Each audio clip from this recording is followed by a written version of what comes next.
오늘 우리는 사도행전 9장을 연구하겠습니다. 교회 그 앱에 여러분들에게 요청했던 것처럼 우리 조필현 집사님은 어제 울산대학병원에서 간단한 시술을 받아서 뇌에 수포가 형성돼서 수막이 형성돼서 좀 이제 그것들이 이렇게 물혹이 뇌 부분을 누르니까 인지 기능이라든지 이런 것들이 많이 좀 이렇게 어려워져서 말도 잘 못하고 이렇게 했었거든요.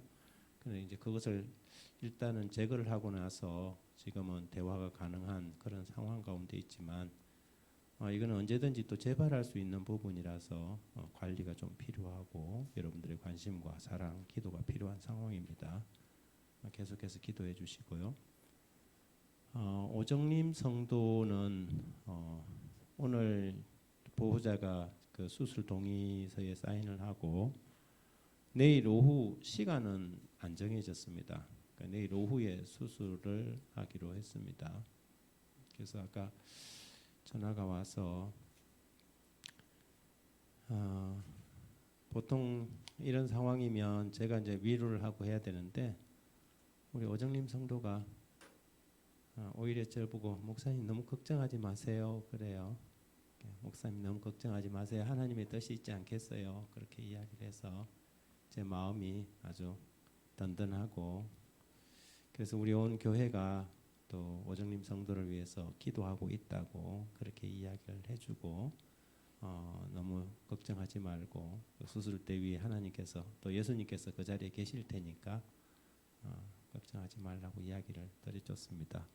그래서 우리 성도님들께서 내일 뭐 다들 또 개인적인 일들이 계시겠지만 틈틈이 시간 내서 우리 오정림 성도의 수술이 성공적으로 될 수 있도록 좀 기도를 부탁드립니다. 지금 가장 이 어려운 상황은 수술을 한다고 이렇게 개복을 했는데 손을 쓰지 못하고 덮어야 하는 일이 생기는 것이 가장 우리가 좀 이렇게 좀 기대하지 않는 부분이고 기왕에 개복을 했으면 수술을 해서 좀 원하는 바를 조금 이룰 수 있도록 하는 것이 지금 우리가 기대하는 상황인데 제가 아는 그 장로님께서 그런 이야기도 하더라고요. 서울 위생병원, 서울 삼육병원에서는 수술을 하려고 개복을 했는데 도무지 뭐 손을 댈 수가 없을 정도로 이렇게 돼서 그냥 덮었대요. 근데 신기하게 손을 못 쓰고 덮었는데 그 다음에 암세포가 다 없어졌다는 거예요. 그런 일이 있다면서 저보고 목사님 마지막 순간까지 뭐 그 이유는 의사들도 모르고 이유를 아무도 모른대요.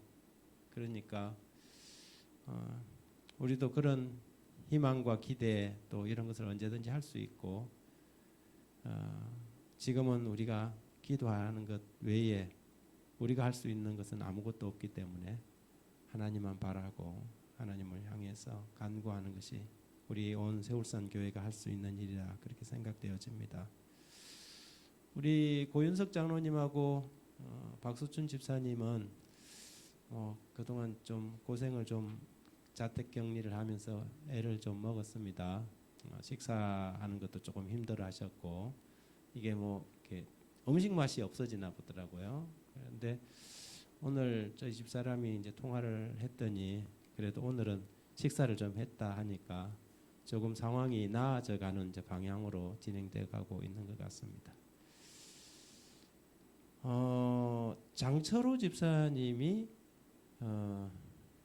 요즘은 이게 뭐 음성이다 양성이다 그렇게 연락이 안 오고 역학조사 대상이다 그렇게 옵니까? 뭐 그런 이제 그 PCR 검사를 했는데 역학조사 대상이다 그런 지난주에 교회를 안 오셨거든요. 안 오셨는데 역학조사 대상이다 그래서 일단은 신기한 집사님이 같은 집에 살고 또 그 보건소까지 우리 김우현 집사님이 이동을 해서 세 분은 이번 안식일 자가격리를 좀 하시라 그렇게 이야기를 드렸습니다. 그래서 아마 자가격리를 해야 되는 상황이 아닌가 하는 생각이 듭니다. 여러분 지금 온 나라가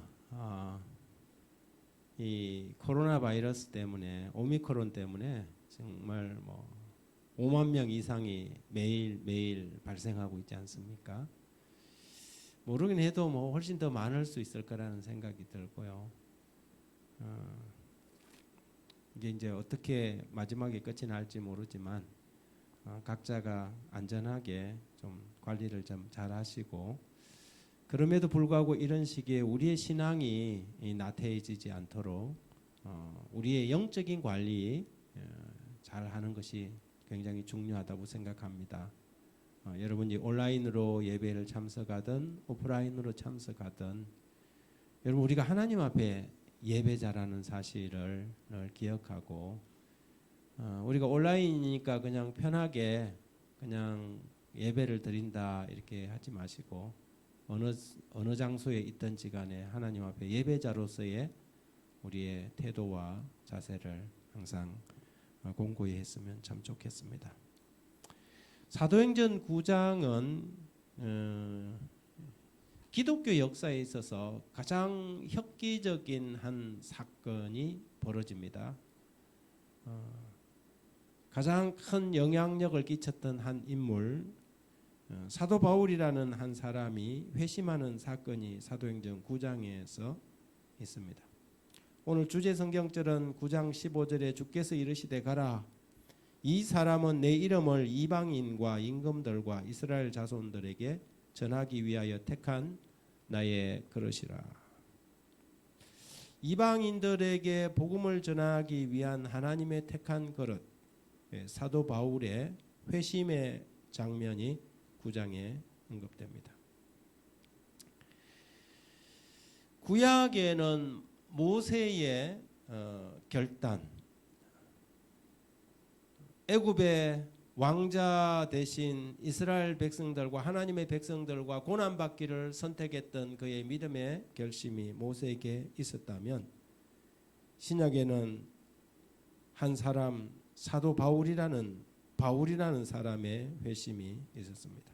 하나님은 스데반을 내어주고 순교자로 내어주고 또 다른 한 사람을 얻었습니다. 전쟁에서 가장 중요한 것은 적군의 부하들 신하들을 이렇게 제거하는 것보다 적장을 회심시키는 것이 가장 큰 승리가 아니겠습니까? 하나님께서는 복음의 반대 진영에서 정말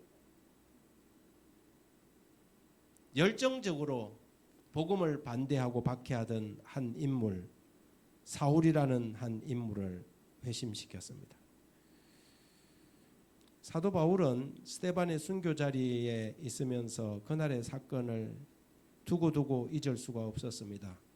그가 지금까지 가져왔던, 그가 이 마음속에 지금까지 생각해왔던 그의 확신이 흔들리고 무너지는 순간이었죠.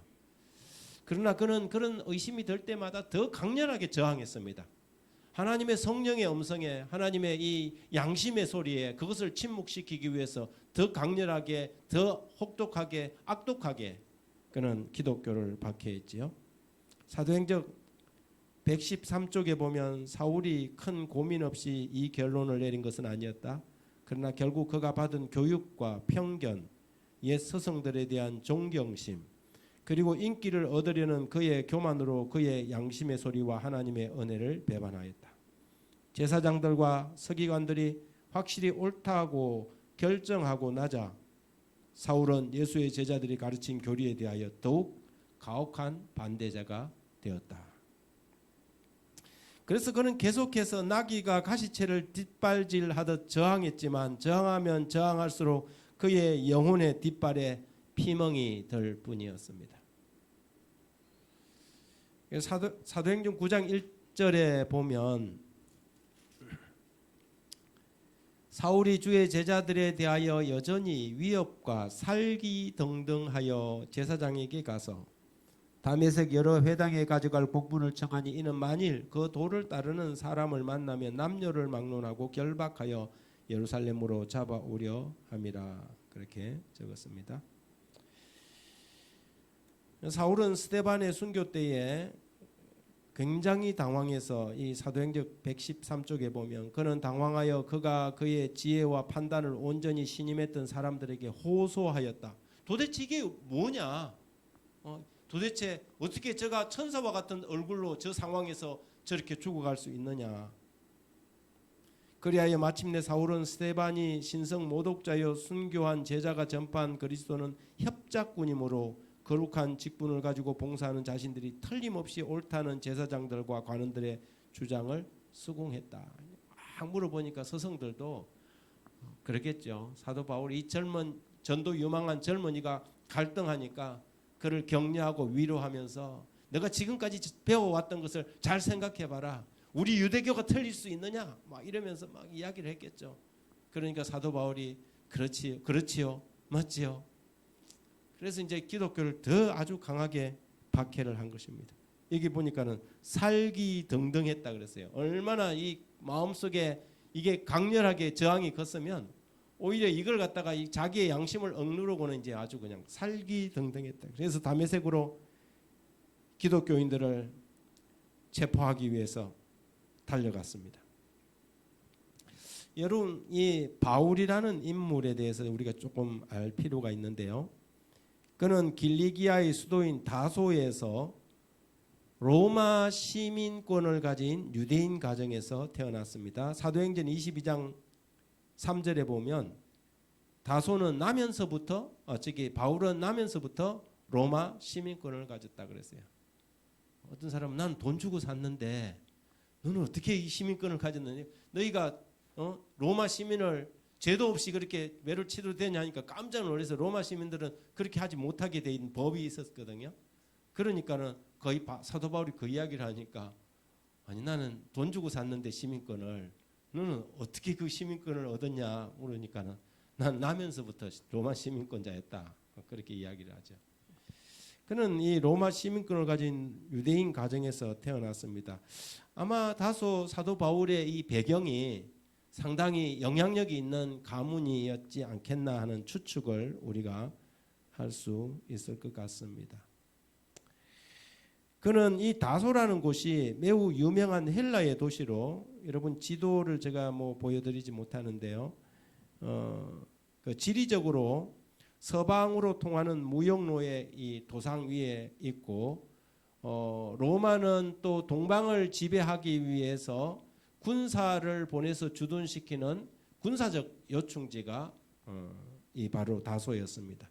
그래서 다소는 상당히 헬라 문화가 발전되어 있고 헬라 철학이 매우 발전되어 있는 그런 이 대학 도시였습니다.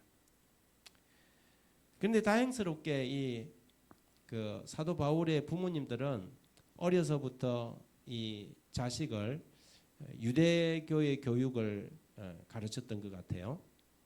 그래서 사도 바울은 예루살렘에서 성장하면서 거기에서 정규 과정을 밟았던 것 같습니다.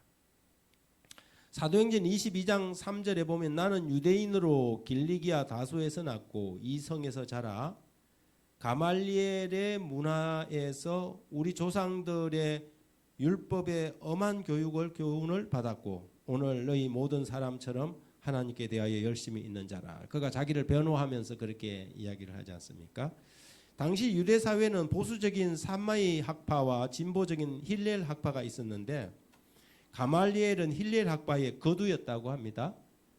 그러니까 상당히 좀 이렇게 교육 배경이나 이런 게 사도 바울은 좋은 그런 인물이었죠. 그래서 사도 바울은 성장 과정과 또 그 이후에 이 자기의 고향으로 돌아가서 머무르는 한 6, 7년 기간을 통해서 헬라 사회의 헬라 세계를 이해할 뿐만 아니라 유대인의 정신과 철학과 전통 그리고 그 세계를 아주 잘 아는 사람이었습니다. 그래서 어떻게 보면 이 사람은 유대 세계와 히브리 세계와 그 헬라 세계의 이 교량 역할을 할 수 있는 아주 적임자가 따로 없었지요. 하나님께서는 그런 특성을 가지고 있는 사도 바울을 회심시킴으로 초대 기독교회에 세계적으로 확장되어가는 그릇으로 그를 삼았던 것 같습니다. 빌립보 3장 5절 6절에 보면 사도 바울은 이렇게 말합니다. 나는 8일 만에 할례를 받고 유대인지요 이스라엘 족속이요 베냐민 지파요 히브리인 중에 히브리인이요 율법으로는 바리새인이요 열심으로는 교회를 박해하고 율법의 의로는 흠이 없는 자라. 그렇게 자신을 소개합니다. 그는 베냐민 지파의 사람이었습니다.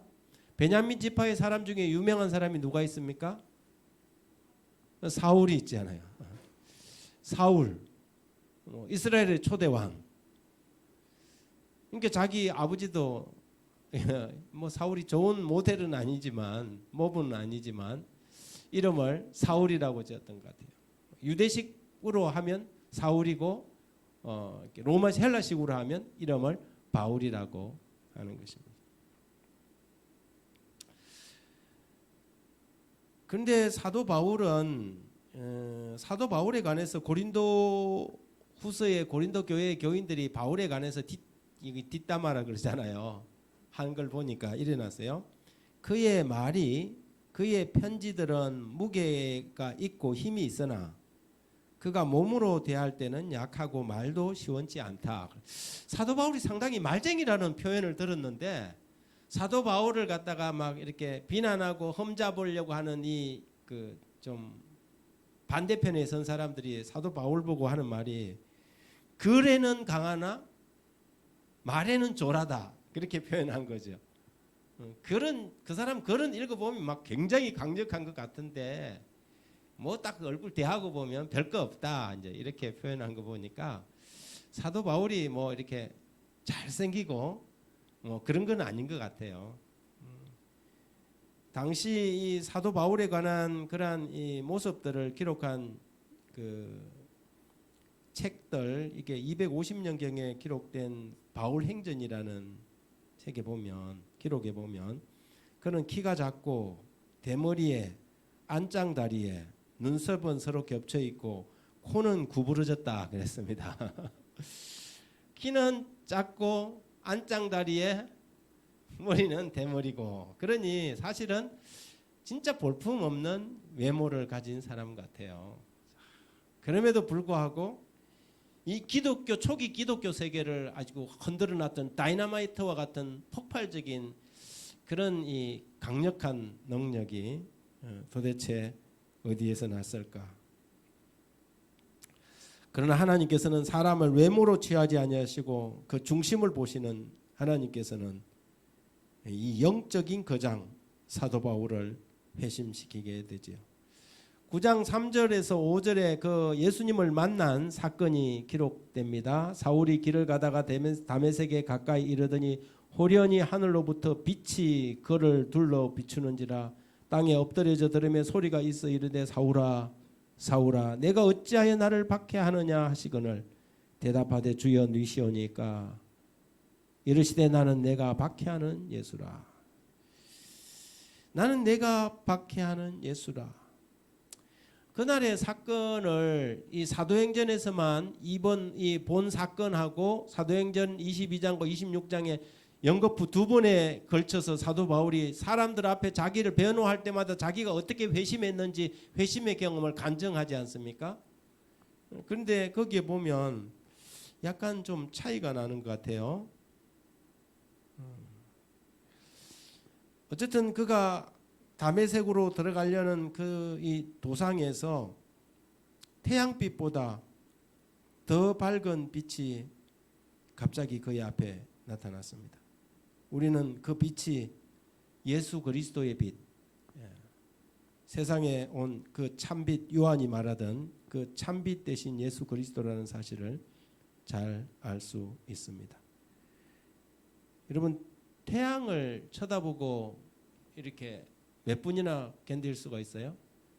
여러분 이 불을 이게 앞에 있는 조명도 제가 이렇게 눈 뜨고 이렇게 좀 오래 쳐다보면 제 눈이 까매져 버려요. 그죠? 전혀 안 보입니다. 태양은 얼마나 견딜 수 있겠습니까? 태양 오래 보고 있으면 눈 버리잖아요. 상하죠. 그런데 그 태양을 만드신 하나님은 어떻게 했습니까? 성경은 해같이 빛나네 이렇게 하지만 정오의 태양보다 훨씬 밝은 빛이 순식간에 사도 바울 앞에 나타나니까 사도 바울이 그 순간에 눈이 어떻게 됐어요? 아마 이게 앞에 각막이 그냥 탁 타버린 것이 아닐까. 요즘 그 수술하잖아요. 뭐 각막 이렇게 벗겨내는 거. 그 무슨 수술이라 그래요? 라식 하는. 사도 바울이 라식을 그냥 해버리는. 그런데 공포에 사로잡혔겠죠.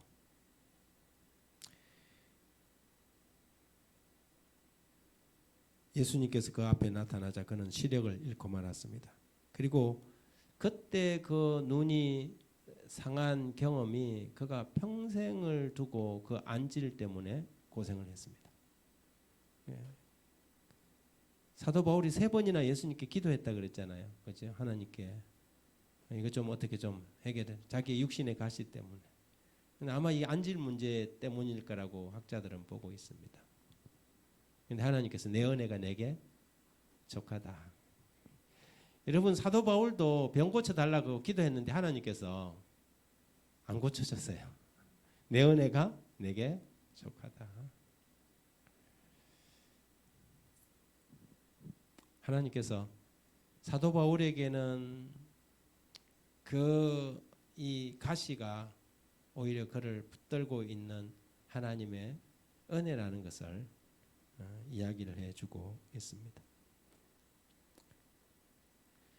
공포에 사로잡히고 강렬한 빛으로 거의 눈이 먼 사울의 동료들은 어떤 음성을 들었으나 아무 사람도 보지 못하였다. 그러나 사울은 들은 말을 깨달았으며 그에게 말씀하신 분 곧 하나님의 아들이 그분에게 분명히 나타났다. 사울은 그 앞에 서신 영광스러운 분에게서 십자가에 못 박히셨던 그분을 보았다. 상처받은 유대인의 영혼 위에 구주의 얼굴 모습이 영원히 인각되었다. 각인되었다. 그분의 놀라운 말씀은 놀라운 힘으로 그의 마음을 찔렀다. 그의 마음 어두운 구석에 큰 빛이 비쳐들어와 과거의 생애의 무지와 가오 그리고 현재의 성령님의 교화하심의 필요를 깨닫게 하였다. 사도행전 7장과 사도행전 22장 9절은 9장 7절과 22장 9절은 약간 다른 뉘앙스로 차이를 보이고 있어요. 9장 7절에 같이 가던 사람들은 소리만 듣고 아무도 보지 못하여 말을 못하고, 그리고 22장 9절은 나와 함께 있는 사람은 빛은 보면서도 나에게 말씀하시는 이에 소리는 듣지 못하더라. 그렇게 해서 사람들이 성경이 서로 이게 충돌되지 않느냐 그렇게 이야기를 하는 사람이 있어요. 그러나 이것은 충분히 해결할 수 있는 이야기죠. 그 위에 사도행전에 이야기하는 것처럼 이 말입니다. 공포에 사로잡히고 강렬한 빛으로 그의 눈이 먼 사울의 동료들은 어떤 음성은 들었으나 아무 사람도 보지 못하였다. 그러나 사울은 그러니까 그들이 무슨 말을 그 천둥과 같은 막 소리는 들었는데 사울은 지금 그 말을 인지하고 들어서 이게 대화를 할 수 있는 거 알아들었는데 그 사람들은 소리는 들었는데 음성은 못 들었다는 거죠. 그런 것을 지금 이야기하고 있습니다. 그래서 나와 함께 사는 빛은 보면서도 나에게 말씀하시는 이에 소리는 듣지 못했다 할 때 그 소리라는 것은 대화의 소리를 이야기하는 것입니다. 그냥 그 음파른 그 뭐 천둥 소리 같은 그런 소리는 못 들었다는 게 아니고, 그러나 이제 사도 바울은 그것을 이해했다는 것이죠. 내가 대답하되 주님 누구시오니까 하니 이르되 나는 내가 박해하는 나사렛 예수라 하시더라. 이 누구시냐고 묻는 사울에게 주님은 내가 핍박하는 박해하는 예수라고 말합니다.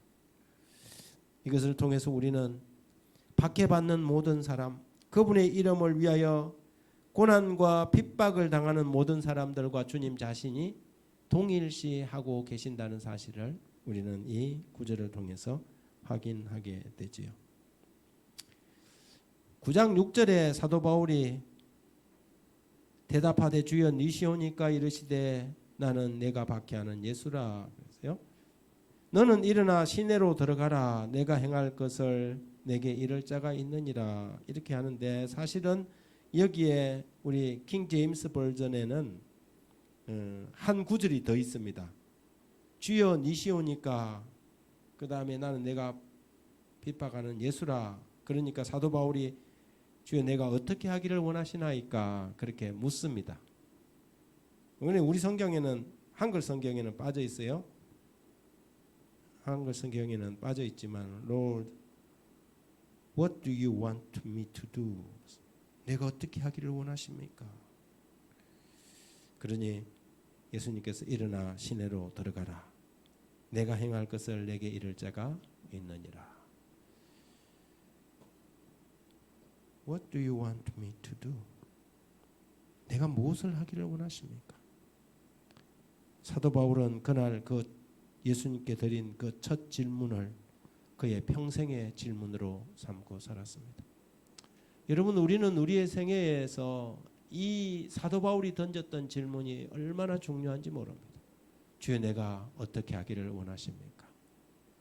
내 경험, 내가 가지고 있는 지식, 내가 하고 싶은 일들을 내 마음대로 처리하고 난 다음에 문제거리가 생기면 그것을 가지고 하나님께 나가는 것이 아니라 하나님 앞에 무엇을 하든지 주여 내가 어떻게 하기를 원하십니까? 라고 물을 수 있는 그것이 얼마나 지혜로운 그리스도인의 삶인지요. 그는 그의 영혼에 들리던 성령의 음성의 귀를 막고 교회를 받게 했던 지난날의 잘못이 가슴 아프게 다가왔습니다. 스데반에게 잘못한 것들과 자신의 손으로 지은 모든 죄들이 결국에는 하나님을 대항한 사단의 하수인이었다는 사실을 그는 깨닫게 됩니다. 여러분 자기 열심으로 열심히 일하고 하나님을 위한다고 일하면서 사도 바울처럼 사탄의 일을 할 수 있습니까? 사탄의 일을 할 수 있습니다. 교회 일 열심히 하면서 자기는 하나님의 사업 열심히 한다고 하면서 막 열심히 하는데 알고 보면 사도 바울처럼 누구를 박해하고 있었어요? 예수를 박해하고 있을 수 있어요. 근데 그걸 누구만 몰라요? 자기만 몰라. 이게 다 예수님께서 요한복음에 그래 했잖아요. 너희를 추례하고 너희를 쫓아내는 사람들이 이것이 다 하나님을 섬기는 예라 할 것이다. 그래서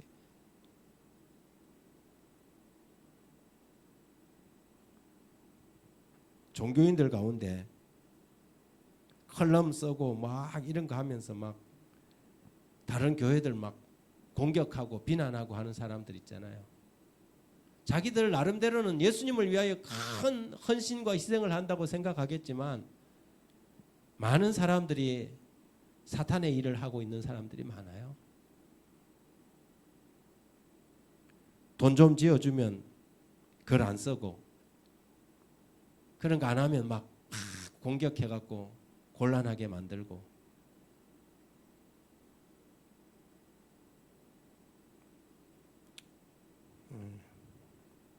가슴 아픈 일들이지요.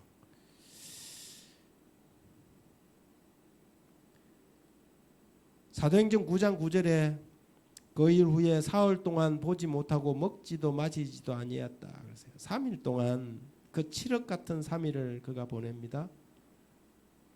사흘 동안 그가 무덤 속에 내려가 있던 것처럼 예수님도 우리 모든 죄인들을 위하여 그분이 무덤 속에 있었던 경험을 사도 바울도 했을까요? 앞을 보지 못하는 정말 무덤과 같은 곳에서 그는 무슨 생각, 무슨 감정, 또 무슨 명상 같은 걸 했을까요? 사도행적에 보니까 3일 동안 사울은 보지 못하고 식음을 전폐하였다. 이 심령의 고통의 날들은 그에게 마치 여러 해가 되는 것처럼 보였다. 그는 거듭거듭 괴로운 심정으로 스데반이 순교할 때 그가 취했던 입장을 회상하였다.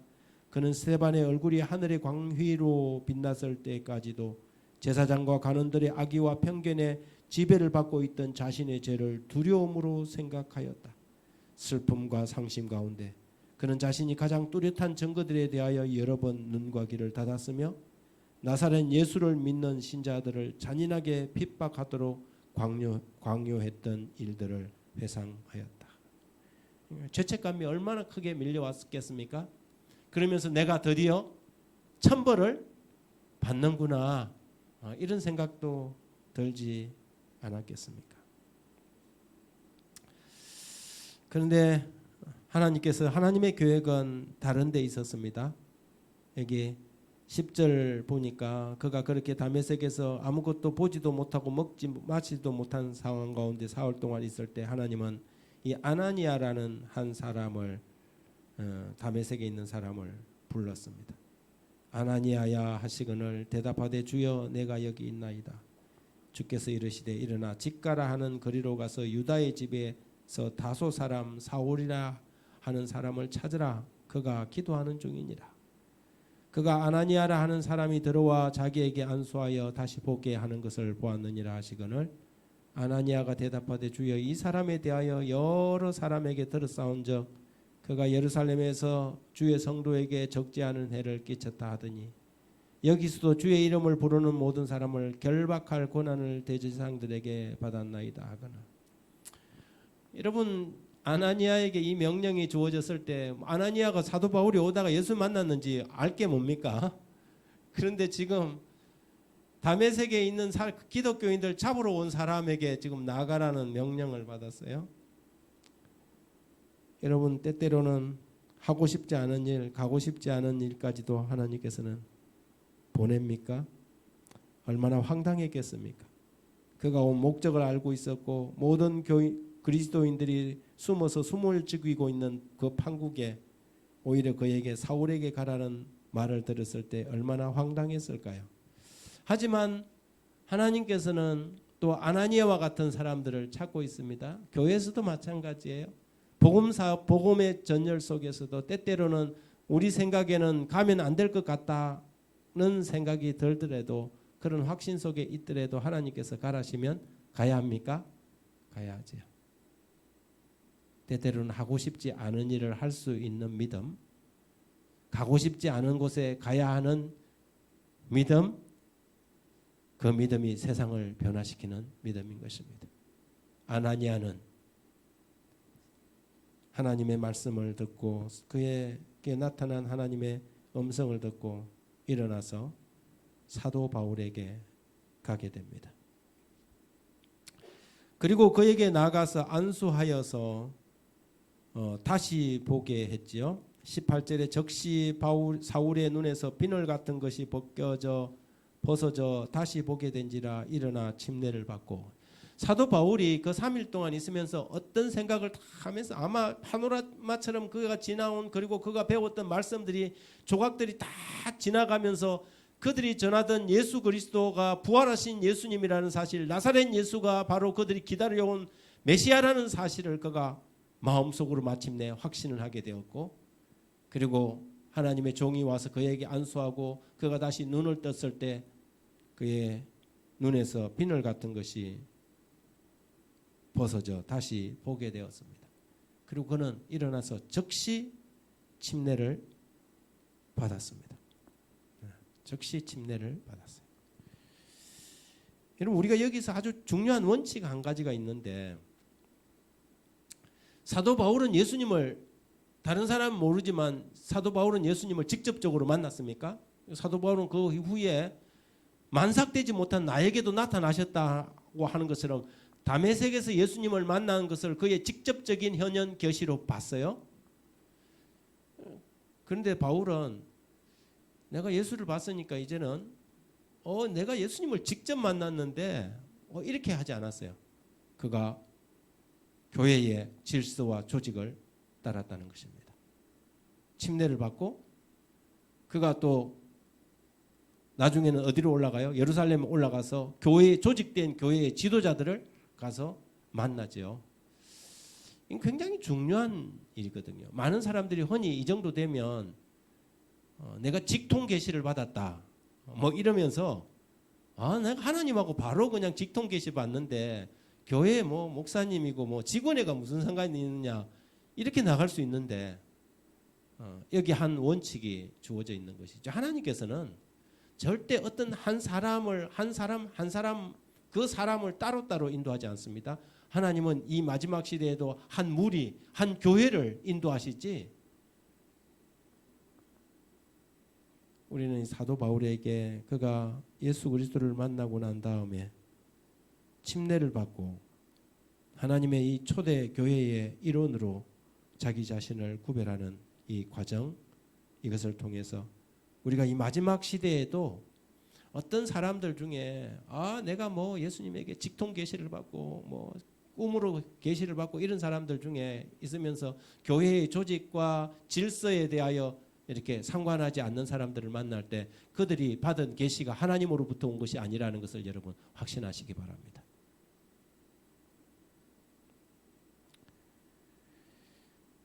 그는 새로운 삶의 시작을 함에 있어서 순간의 망설임도 없이 하나님의 교회와 연합하기를 바랬습니다. 하지만 하나님께서는 바로 사도 바울을 교회와 연합시키지 않고 그를 더 훈련시키기를 원하셨습니다. 그래서 23절에 보면 여러분 이제 한 표현이 나와요.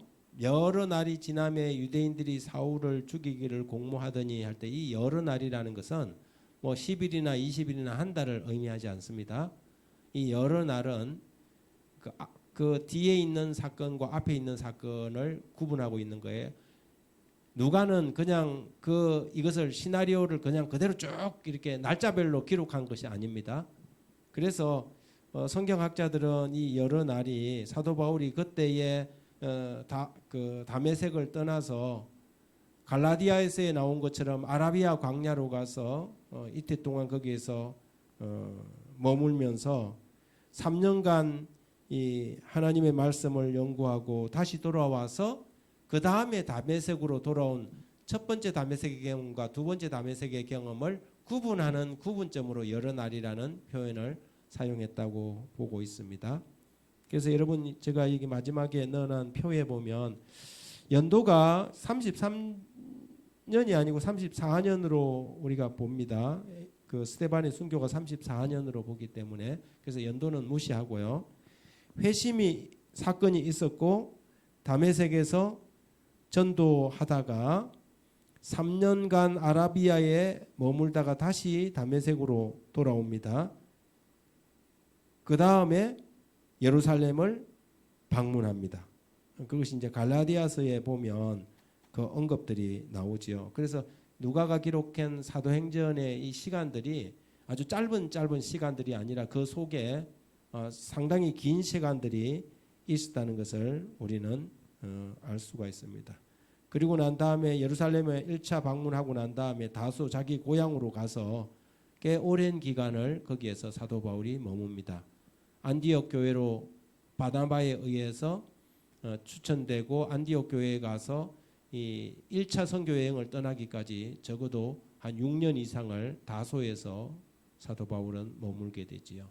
어떻게 보면 다소에서 있었던 그의 이 고향 생활 자체는 바울의 기록 자체가 남아있지 않습니다. 그곳에서 무엇을 경험하고 이방인의 사도로서 그가 헬라 문화를 좀 더 많이 경험하게 되었는지는 잘 모르겠습니다만은 그 시간적인 기간이 여러 날 있었다는 사실 우리가 좀 기억할 필요가 있습니다. 어쨌든 사도행전 9장에서는 한 인물 사울의 회심이 나옵니다. 가라, 이 사람은 내 이름을 이방인과 임금들과 이스라엘 자손들에게 전하기 위하여 택한 나의 그릇이라. 박해자에서 혹독한 박해자에서 전도자로 회심한 사도 바울의 이야기. 사도행전 9장은 그런 의미에서 기독교 역사의 새로운 증폭기라고 할까요? 증폭의 역사가 기록된 장입니다. 오늘 우리는 다시 한번 사도 바울의 회심을 통해서 우리가 하는 일들이 하나님의 사역에 우리의 열심과 우리의 헌신이라는 것들이 때때로는 사도 바울처럼 오히려 하나님의 사역을 방해하는 일은 아닐까 하는 생각, 이런 조심스러운 생각을 하면서 주여 내가 무엇을 하기를 원하시나이까? 언제든지 하나님께 진솔하고 진지하게 이런 질문을 던지면서 한 걸음 한 걸음 주의 사업에 헌신해야 되겠다 하는 생각을 가지게 됩니다. 오늘 여기까지 하겠습니다.